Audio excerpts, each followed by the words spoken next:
Hi there YouTube, this is the Magnus, bringing you another Total War Warhammer online ladder battle. Today I will be commanding the forces of the Empire up against the Dwarfs.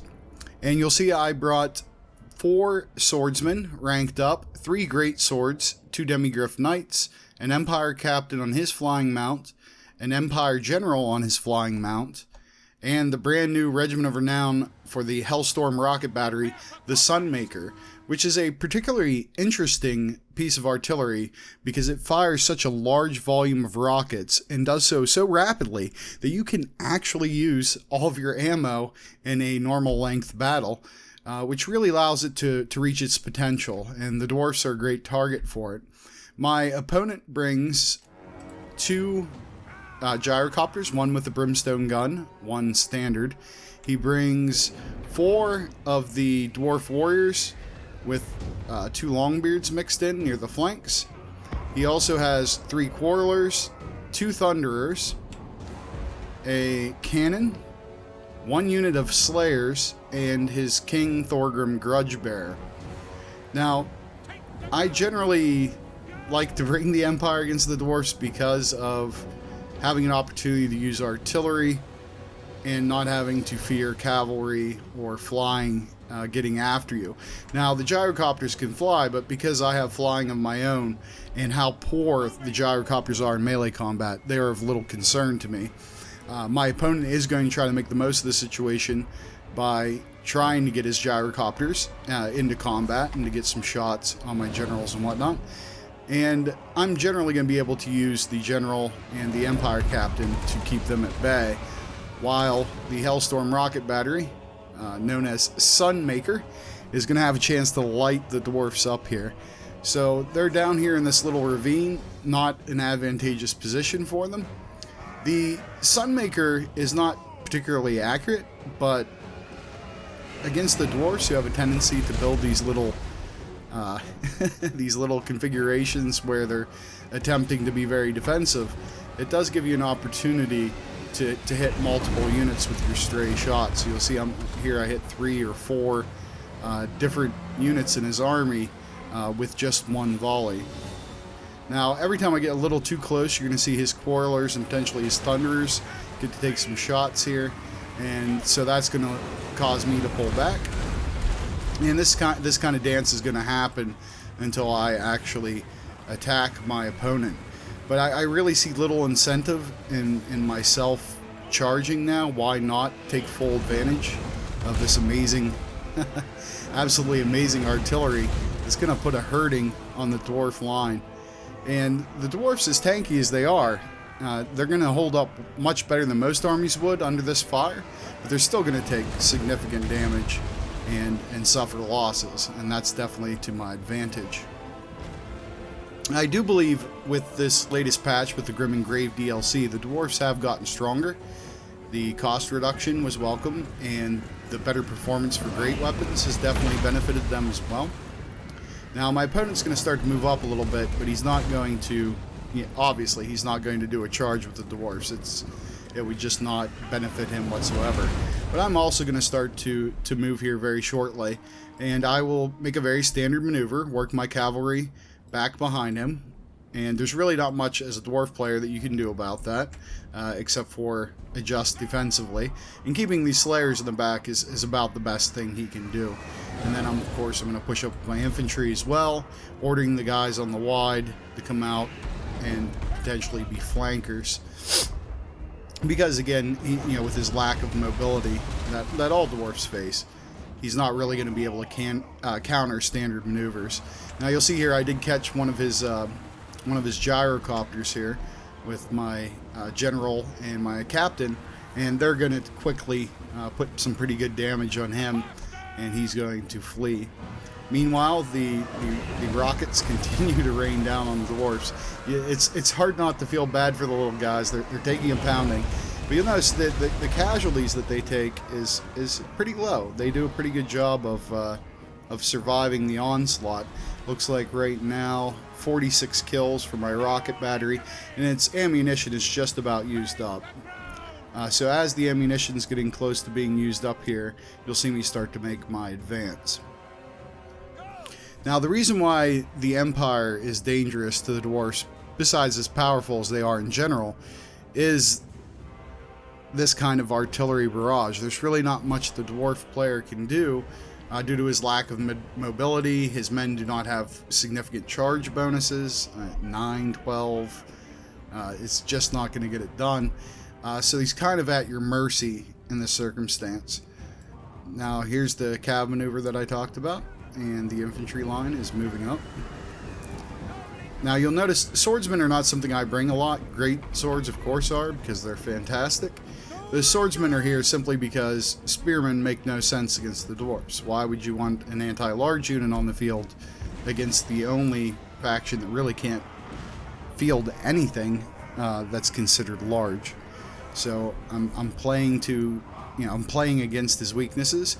I also have a great terrain bonus here because he moved up, and I understand why he did that.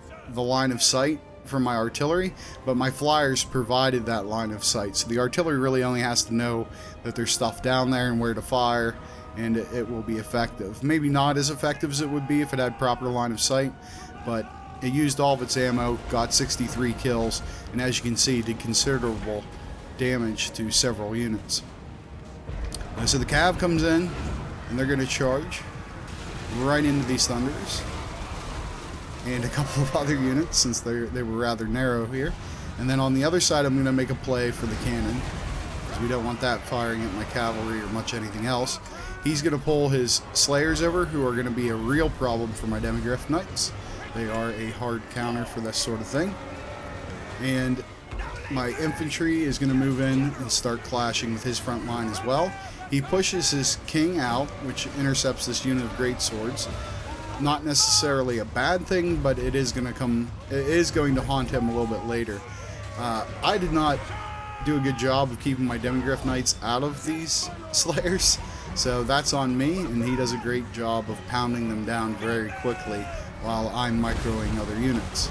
So you see him coming in, disrupting all of his range, disrupting his cannon. And really, when you play the dwarfs, or just about anybody that brings a good bit of missile and range, that's what you want to deal with first. That's where their damage potential is. Everything else he has out here is very tanky, except for the slayers. So they're intended to survive a long time, so there's no need to focus on that. Kill the things that are going to hurt you, then clean up everything else.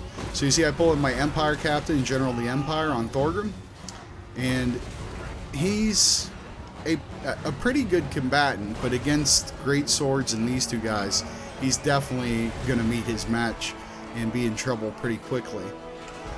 So he's fully surrounded. He's virtually out of missile units. The only quarrelers he have are currently engaged in combat, and his thunderers are wavering. I've been charging my demigryph knights around and really put a hurting on them, as well as the two swords that I brought around the edge allowed me to get in there quickly, and of course flying. So a lot of mobility in this build, which is going to be the bane of the dwarfs. Thorgrim here is finally going to try to wheel his way off the field, but it's just down to the slayers, who are unbreakable. At this point, they've been completely abandoned by their dwarf friends. They're retreating en masse, and here in just a few seconds we'll deal with them, and that will be the end of the fight. But they do fight gallantly to the end, but that's going to be the end of the dwarfs. So let's go ahead and take a look at how the different units performed. The demigryph knights, the ones that didn't get caught by the slayers, had an incredible amount of kills, 137, extremely effective. The great swords did well, with the exception of the one that was fighting Thorgrim. They're not going to get a lot of kills, but they did very well. The swordsmen were very impressive for just a few chevrons on a simple swordsman. They definitely did their part, and the Empire Captain, General of the Empire, did very well. And I was relatively pleased with what the Sunmaker did.